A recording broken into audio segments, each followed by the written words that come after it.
Praise the Lord, precious saints. Welcome to our devotional verse and prayer.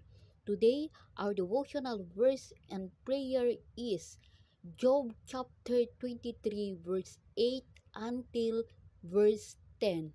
And the title of our message is Seeking a Feeling is Not a Worship. So in Job chapter 23, verse 8 until verse 10, it says, I go east, but he is not there. I go west, but I cannot find him. I do not see him in the north, for he is hidden. I look to the south, but he is not concealed.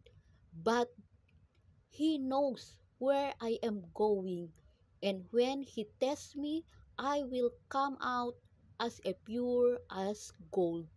Hallelujah. What a message, what a great message for today, my friend.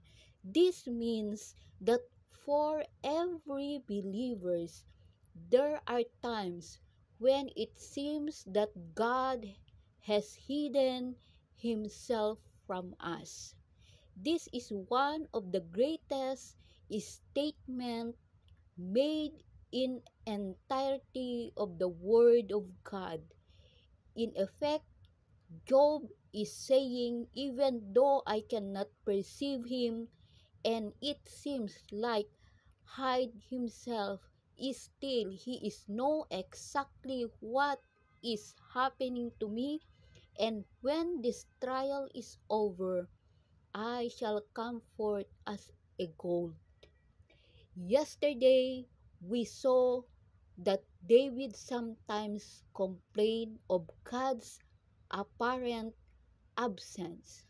But the truth is, God had not really left David, just as God will never leave you. God has promised repeatedly, I will never leave you, I will never abandon you, in Hebrew chapter 13, verse 5. Yet, God has not promised that you will always feel His presence. In fact, God acknowledges that sometimes He is hide His face from us. In Isaiah chapter 45 verse 15, there are times when He appeared to be missing in action in your life. This is normal of the testing and maturing of your friendship with God.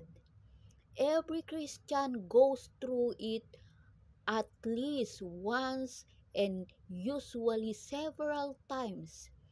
It is painful and disconcerting, but it is absolutely vital for the development of your faith.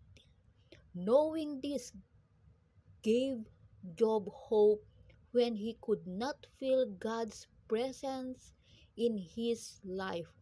He said, I go east, but he is not there. I go west, but I cannot find him. I do not see him in the north, for he is hidden. I look to the south, but he is concealed. But he knows where I am going, and when he tests me, I will come out as pure as gold. Hallelujah. What a blessed word of God to us, my friend.